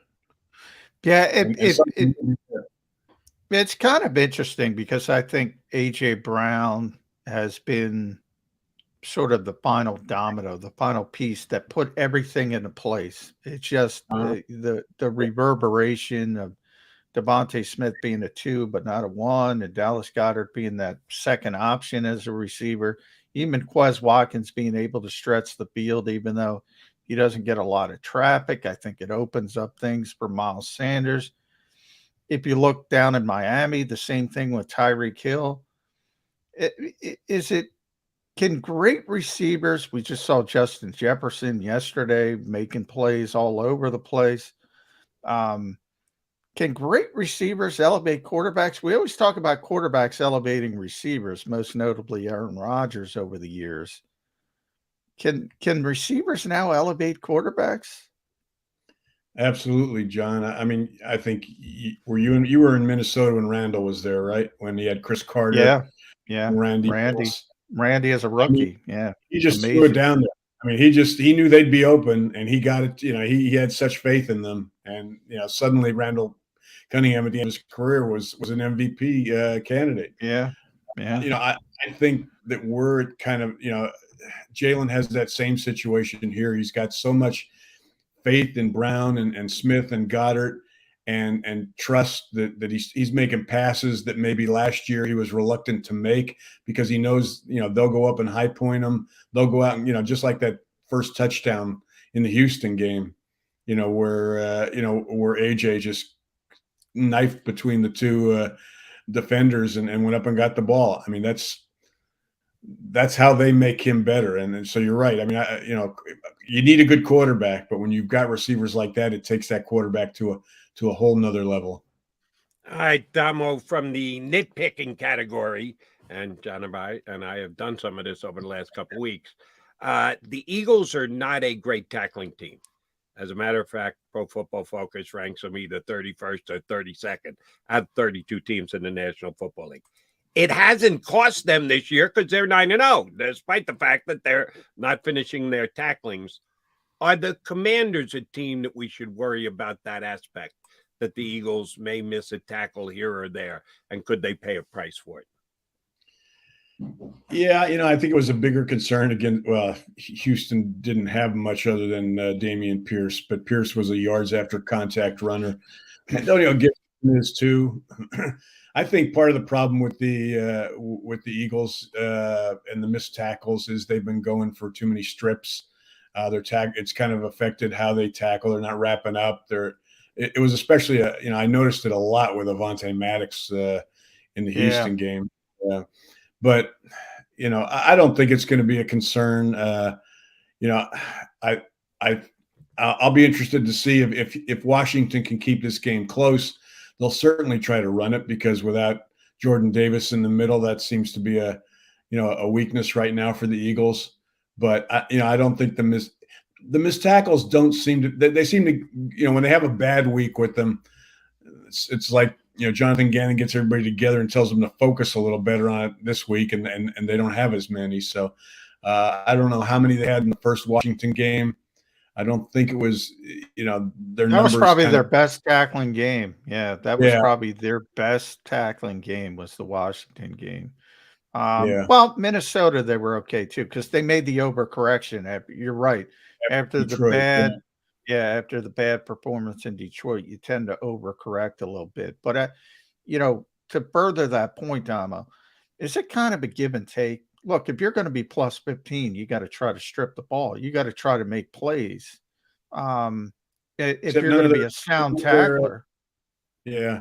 The funny thing is, though, very few of their turnovers are coming off a stripped. They're coming off a quarterback strips.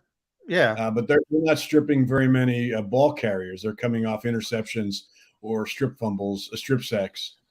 Yeah, Hassan Reddick. But it's like swimming with the sharks sort of mentality. Like they're trying to take the football away versus if you have like really sound tacklers who are just concerned, you're probably not going to turn it over that much. Yeah. Gannon's philosophy, though, and he said this when he brought that, started talking last year about the hits mentality, is the first guy in is supposed to wrap up. The second guy is the stripper. Yeah. They're kind of jumping the gun sometimes. Before they got a guy tackled, they're just trying to rip the ball out because, for one thing, they're 8-0. There's a confidence factor where they think they're kind of unbeatable right now. And so you get a little bit careless, as we saw, it's the same thing that's going on with Buffalo and Josh Allen. Your success level reaches a point where you kind of think you're Superman, not going to make mistakes. And you find out that it doesn't matter who you're playing, whether it's Houston or Tennessee or whomever, you can make mistakes that can cost you games. Confidence level is good, but you're right. It can come with a price. It hasn't bit the Eagles in the butt yet this year. The Commanders aren't a team to make them pay that price tonight, are they? No. I really like Tyler Heineke. I happen to be a big fan because he is such a rah-rah kind of guy, underdog kind of guy. But I realize his limitations. He's not going out and throwing for 350 tonight against the Eagles. You don't see any change in modus operandi tonight, do you? The Eagles are just going to continue to go out and do what they do and find a way to win this football game, right? Yeah. I mean, I think that the first loss is going to come to a team that can run the ball and that's got a physical defense. I mean, Tennessee fits the bill. Well, Tennessee, I think they'll that lose one circled. Yeah, I think they'll lose one of the Giants games. Saquon's going to run wild at least once, and I don't think I just got a feeling that this isn't the year you're going to sweep the Giants. So, and that's good. I don't. If I were Nick Sirianni, and I would never admit this to anybody, but I don't want my team being unbeaten when we get to the playoffs. I mean, I would, if I'm him, I want. I just don't think that's a good, because then you're looking for that loss. A lot of pressure. A lot of pressure. Yeah, it is. It is. Just so natural. It would benefit them to lose at least once or at some point. And I think it'll be. Yeah, and I don't want to jump the gun, but all of a sudden, Coach of the Year Jeff Saturday is coming in with the Colts. He's playing the quarterback. He's allowed to play the quarterback that gives him the best chance, which Frank was not. And all of a sudden, Jonathan Taylor's back running for 147. Maybe Indianapolis is a little bit tougher than we realized. There too. A couple weeks ago. Yeah, he's not coming in, right? That game's in Indy next. No, Indy. Yeah, that game's in Indy. I mean, Matt Ryan. The plus with Matt Ryan is he's going to be standing in a spot when the ball snapped, and that's where he's. Well, he had a 39-yard run yesterday, Domo. Did you see that? Galloping for 39. Yeah. He made a nice fake on the play and turned it back upfield. All right. One other thing I want to hit you with, Domo, before we let you run. I know this is upsetting to Eagle fans. The Dallas Cowboys are now 195-1 when they have a 14-point lead in the fourth quarter because they coughed it up yesterday against the Cowboys after having never lost a 14-point lead in the fourth quarter in their history. 195-0 until yesterday. Yeah, bad defense late. Dak had a couple opportunities to either run out the clock and or in overtime make a play. Oh, by the way, for the Cowboy fans out there, they did get screwed. The third down conversion in OT, CD Lamb, the defensive back was draped all over him, and they didn't throw the flag. So let me make that the question. Screw the Cowboys. I noticed this, and again, all three of us yesterday, nothing else to do. We watched football for 15 straight hours. Is the NFL lightening up just a little bit on the contact that corners are allowed to make on wide receivers? Because the pendulum swung so greatly over a 20-year period and making it all about offense and throwing the flag. You can't even touch the wide receiver past the 5 yards down the line. It seems to me over the last couple of weeks, they've let some hand playing come into play and let there be a little defensive contact between the D-backs. Do you think that's a conscious decision the NFL has made if I'm seeing what I'm seeing? Yeah, no, I think it depends on the crew. Yeah, there are just some crews. I can't remember who I was talking to a few years back. One of the Eagles corners who basically said, like he spends the pregame trying to get to know it, like basically chatting up the official that's going to be it's going to be making those calls and trying to get a sense of, besides what they've looked at in their background from the previous games, as to whether they're going to let a lot go, whether they're going to call it tight. Sometimes they get that right, sometimes they don't. But I think it varies. I don't think the league has said anything per se. I think the only thing the league has said with respect to the game is don't let our quarterbacks get hurt because we need them for the ratings. Yeah, Justin Herbert got whacked, but I thought that was bad. He was a runner on that play. Now called a penalty, but I don't think the guy should have got thrown out of the game. I don't. He doesn't have protection, but he's a quarterback, so they throw him out of the game. If that's a running back, there's no way he's thrown out of the game. When I talked to Troy Vincent a couple of weeks back for a Q&A, he claimed, he was being like, we're not, yes, we are protecting the quarterbacks, but once they're runners, all bets are off. I don't believe that. But Troy made that decision, by the way, Damo. You got to get him back on the horn because he made that decision, and he doesn't make that for a running back. I guarantee you that. Yeah. So, but I will say the Minnesota Buffalo, they were letting them play, especially in the red zone. And I think Jefferson might have had 250 if they were calling holding, and they weren't calling it. So I think it's just the crew in that particular day.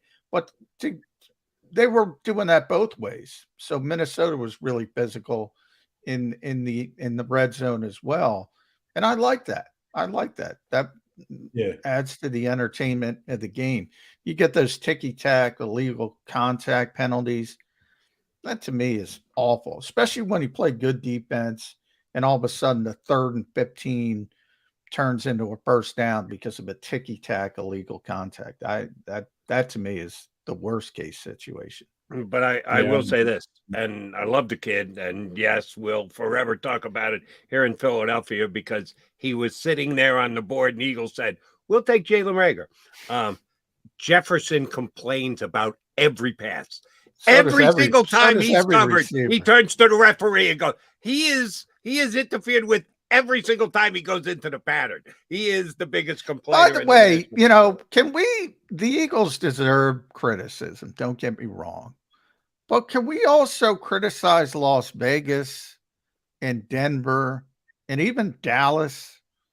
Because they took receivers and none of them are as good as Justin Jefferson. So everybody looking for a receiver. In Las Vegas, I mean, they took Ruggs. It's not their fault that he did what he did, but he wasn't going to be that player. Jerry Jeudy's not that player. CeeDee Lamb's a good player. He's not Justin Jefferson. The Eagles deserve a lot of criticism, but don't those other teams deserve criticism? True. That's very true, Jay. Yeah, absolutely. Yeah. It's You're just right that he was there. They needed him. And the thing about Justin Jefferson is, first of all, the reason a lot of teams passed on him was because they thought he couldn't slot play receiver. He never even plays the slot. He's the best outside receiver in football.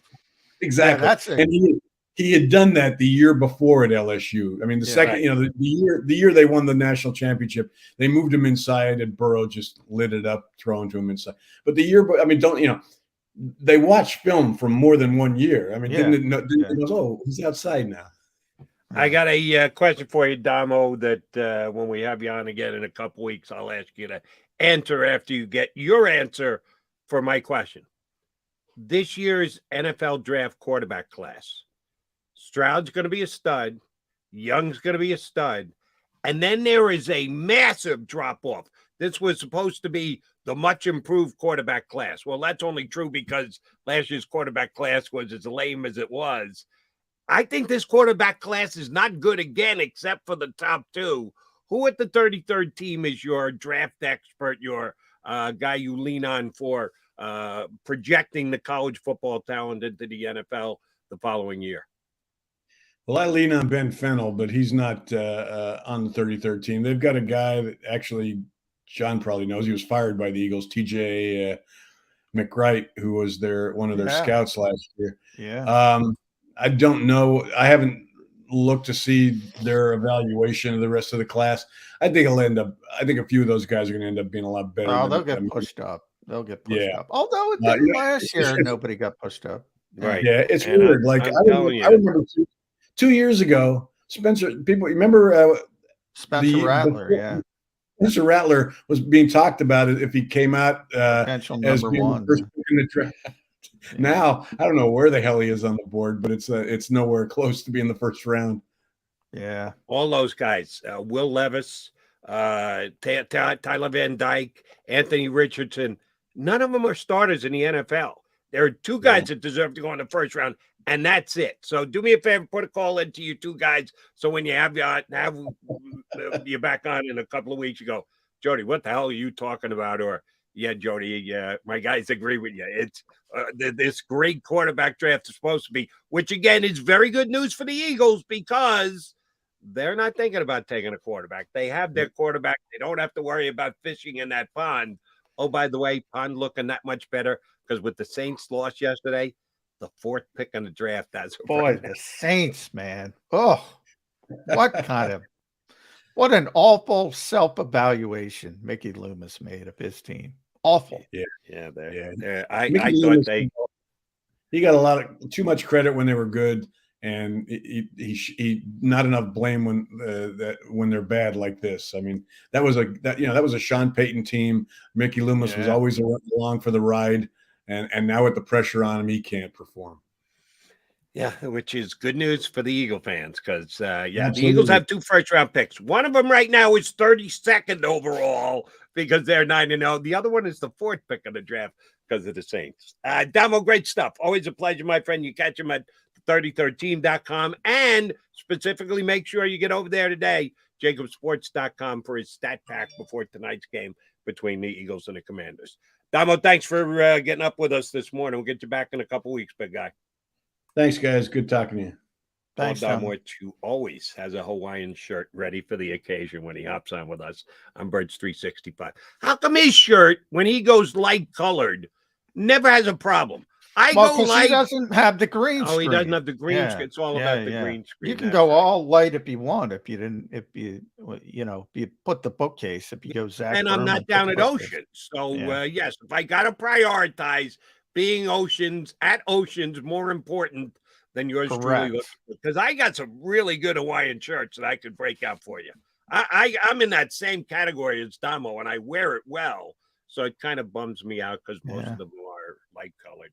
And we're an Eagles show. Now I can't because I'm an objective reporter. I can't wear Eagles stuff. But even if we wanted to wear Eagles stuff, green. Oh no, I got a bunch of green stuff that I will not be wearing here because it would clash with our great Oceans background. All right, Johnny Mac, Jody Mac. We still got 10 minutes left. We'll come back. Both John and I have to get on the line. Prediction about tonight's game. Yeah, I don't think either one we're going to be picking the Commanders, but we'll give you some more insights and breakdown as to how we think the game is actually going to play out if you stay with us for the final 10 minutes here on Birds 365. Don't wait until after Thanksgiving for leftovers. It's the new leftover sales event at Jeff D'Ambrosio Destination Downingtown. Jeff must get rid of hundreds of new 2022 vehicles on the lot. Rams, Grand Cherokees, Wranglers. Jeff has them all for less. Jeff has reduced prices and payments to the lowest they've been all year. And Jeff knocks down high interest rates. Save thousands more than anywhere else. Plus, get more for any trade or lease return. You always win at Jeff's. Great selection, best price. Hurry in now. Jeff D'Ambrosio Destination Downingtown. Nobody treats you better. Black Friday sales event. At Pond Lehocky, we've recovered billions of dollars for our clients, and we're confident we can do the same for you.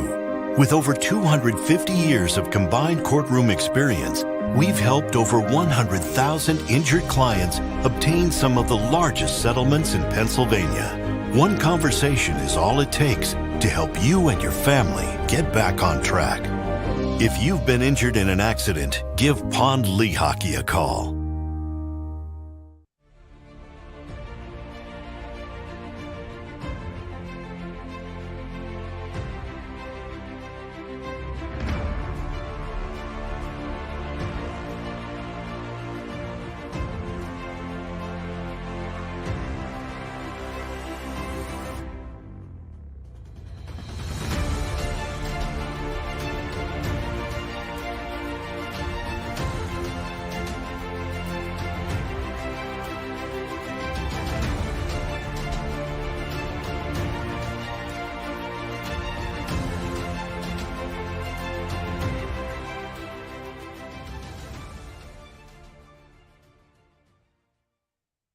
Go for the beers.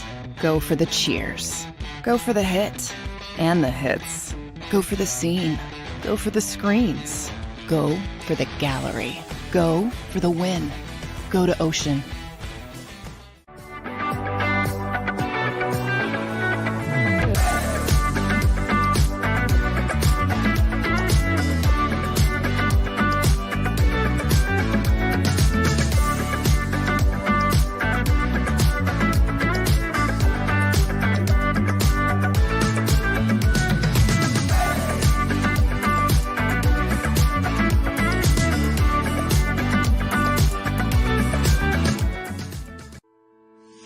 At Salus University, our graduates are among the most highly trained in their profession because of our unique emphasis on research, interprofessional collaboration, and early clinical exposure.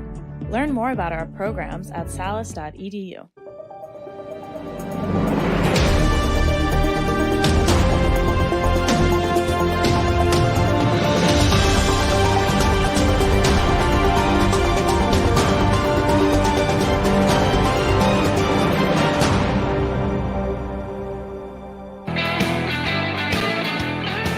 Mac guys, come down the home stretch. Time to put a bow on the show. Final 10 minutes before a Monday night live event. The Eagles versus the Commanders down at Lincoln Financial Field.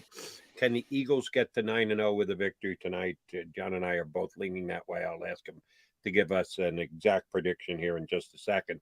But there was two reasons why I wanted to bring up the Saints and their loss yesterday, and the fact that as of right now, and we do this periodically here on the show, we point out exactly where the pick would be if the season were to end. Well, the season's not ended for another 10 weeks. So it's kind of a hypothetical point that we're making. And then I followed up with the whole quarterback thing. If they could get into the top two, if the Saints could really stink over the second half of the season, Johnny Mac, it would pay massive dividends, because this is just my scouting rankings as of right now. Stroud and Young both look like franchise quarterbacks. No one else in college football this year does. So those two guys, their value is going to skyrocket. It's going to go up. The actual value of first round pick after those two guys come off the board, for me, falls. Because a quarterback always raises the price you can get in exchange for that draft pick if somebody's moving up to get a quarterback. So they not only are benefiting from where the Saints are right now, you got to continue to root against the Saints. Because if that pick ends up as number one or number two, I'm telling you, all the teams around the National Football League, and there are a bunch of them, that need a quarterback, that need to turn it over, that need to start the rebuilding process, they're going to have to pay a king's ransom to get that pick. Yeah, who knows? I don't think it's going to get that high, but who knows? I remember at the trade deadline, there was that goofy report that I could just laugh at, that, hey, New Orleans might consider trading Alvin Kamara to the Eagles if they get their first round pick back. And I'm like, are you kidding me? What is Howie Roseman going to wake up one day, become Mickey Loomis, and do the dumbest thing in the history of the world? Yeah, so that one kind of chuckled. Yeah, obviously the higher they go, the more value, and Howie will be able to do a number of things. But, I also want to see what edge rusher is going to be there at that position, because he might just sit back and take the best edge rusher on the board. All right, but let me give you the teams, since you correctly buried Mickey Loomis for this trade, which is not going to work out for the Saints.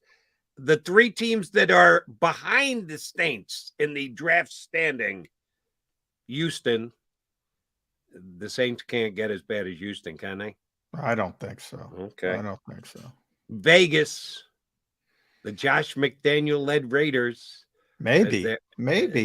They have the best quarterback by far of this group. At least they have Derek Carr. It would be interesting if you could put Mickey Loomis and Josh McDaniels together. That would be an interesting tandem.